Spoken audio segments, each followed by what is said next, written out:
What's up guys, my name's Nightfall here on this Destiny 2 video, and today we're going to be talking about the Bungie weekly update for January 25th. There's a lot of updates here, including Iron Banner, the faction rally, the Masterwork upgrades, raid changing a lot, the raid rewards are changing a lot. There's a lot of new things like the new ghost that's going to be helping and getting a bunch of stuff, a lot of stuff to talk about today, as well as the update that's going to be coming with a lot of these new things coming up in January 30th. Makes it very, very exciting. Starting off, New Monarchy won their title here on the faction rally. They're the two-time champions. Future War Cult will not be able to be winning. Maybe they'll win next time. Hopefully not, because their colors suck.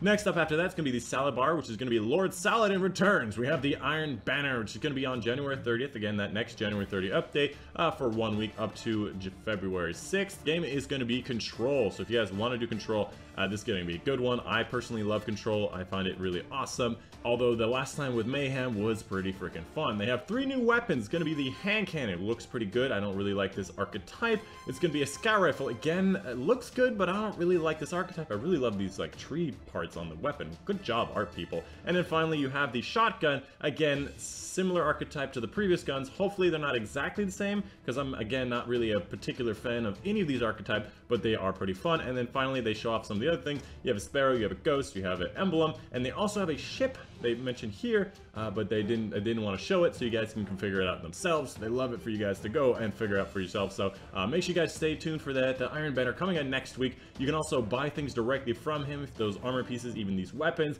directly from Lord Salad, and you can get these things without even doing it. I assume you have to redo and re-get all those engrams and refill up the whole thing to be able to buy them, but if you are missing one, you can go get them. On top of that, there's obviously going to be new ornaments that we've been seeing. You can actually check out your current armor and actually preview the different pieces and whatnot. You can see here the spinning thing. They look cool. I really like them, but I gotta be honest, I really like the previous one, especially the Titan. I really love the non-ornament version of them, although they do look nice. They're very original. They all have this same like samurai helmet looking thing on them, and I'm not a particular fan of the new ornaments, but I definitely want to go for a few of them. Coming up next is going to be the Masterwork update. They're going to be having Masterwork 4 armor, which allows you or gives you 3% damage resistance for while using a super, up to 15% if you have it on all pieces. Coming down to here, you'll be able to see that the cost of it takes 5 Masterwork cores to be able to insert it into the armor directly, and it takes 1 to rework the armor. If you see on the right side here the stats, how they change, it seems apparent that you can see in the first part there's going to be resistance, and then it changed to an all even, and then it changed to an all mobility, which I think is amazing. We can finally have the armor pieces we want without having to deal with a massive mobility on the hunters. I can finally wear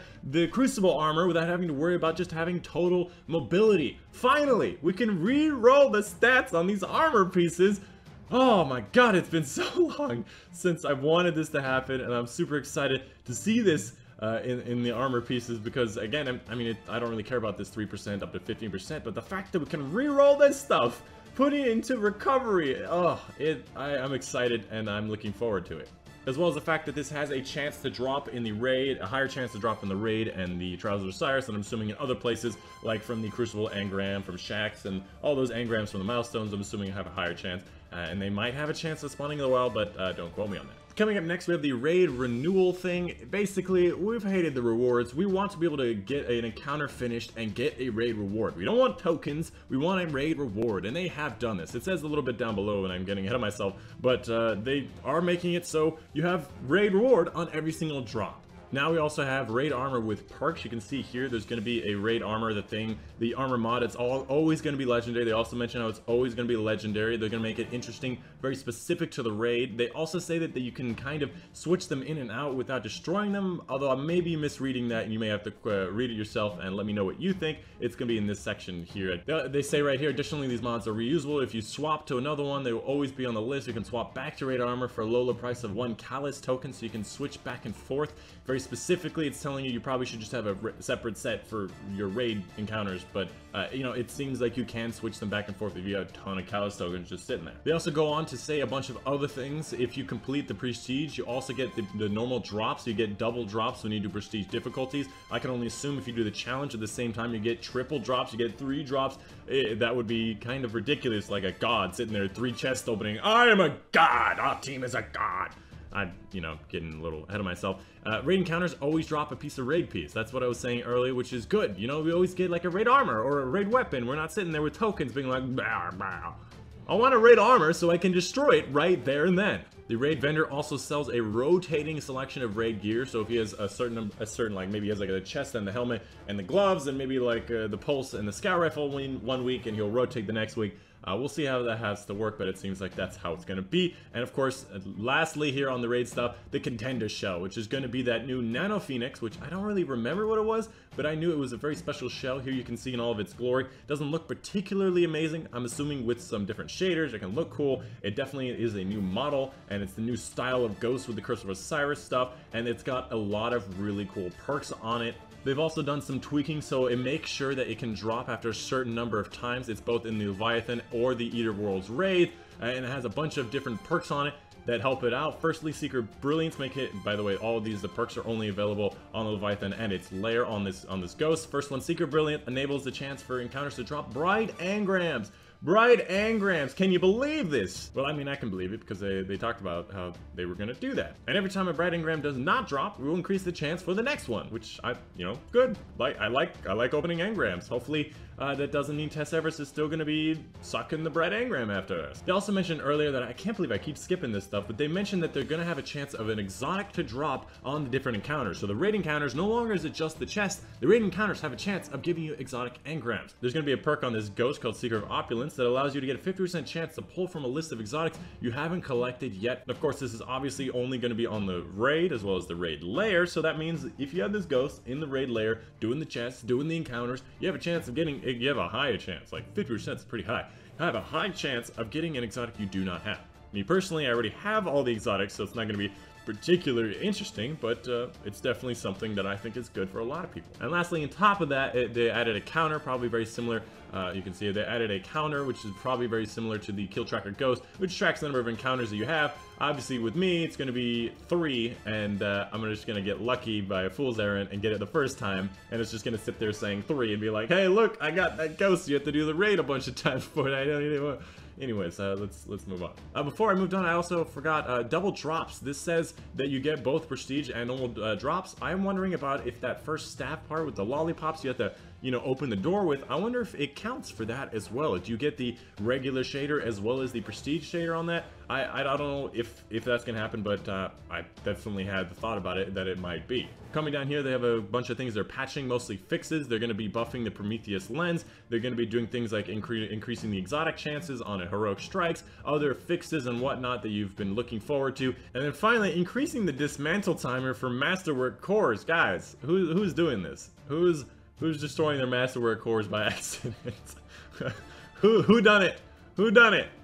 Okay, and then of course near the end here we have the shader sit down. A lot of people are very annoyed by the shader system, having it be consumable, running out of them, having the fact that you have like 300 Atlantis washes that you've never even used a single one of, and trying to destroy them all because you're running out of shader space. But the fact is, it takes like 2 or 3 seconds to destroy one and you got 300. You're not going to be sitting there for 600 to 900 seconds out of your day just trying to delete these things. There must be a better way. They talked about how they wanted to implement perhaps stack destroying, but they're also concerned about the resources that come out of them and the fact that you'd be capped out. There's a whole bunch of things they're trying to address. Overall, I'd like to say that they do not know what to do and they do not have a solution right. They also talked about how they wanted to bring back the D1 armor shader mechanics, where you could just apply a shader over all of your armor and weapons or something and be able to turn it on and off without having a consumable. They're looking into reintegrate this capability without losing the ability to shade weapons, ghost ships, sparrows, or customize any specific piece of armor. They're going to be trying to do both of these at the same time.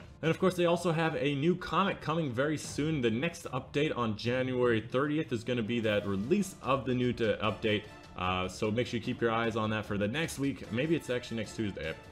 Next Tuesday or next Thursday, one of those two. It's going to be the new one. Hopefully there's another sparrow or you know, emblem in there, maybe something special that we can find. Maybe it's not Morse code this time, maybe it's going to be a different type of code, but I'm excited. I think it's an interesting comic and I'm looking forward to it. And of course, finally at the end you have the update schedule. A lot of these things are going to be talking about the maintenance. Most things are going to be happening. That final January update, 29th to 30th, is going to be that final update. Going to be adding a lot of the things that I've been mentioning so far, so make sure you stay tuned, look at that. That's going to be Iron Banner and a lot of other things to drop as well. Hopefully it's also going to be the raid, but I don't actually remember.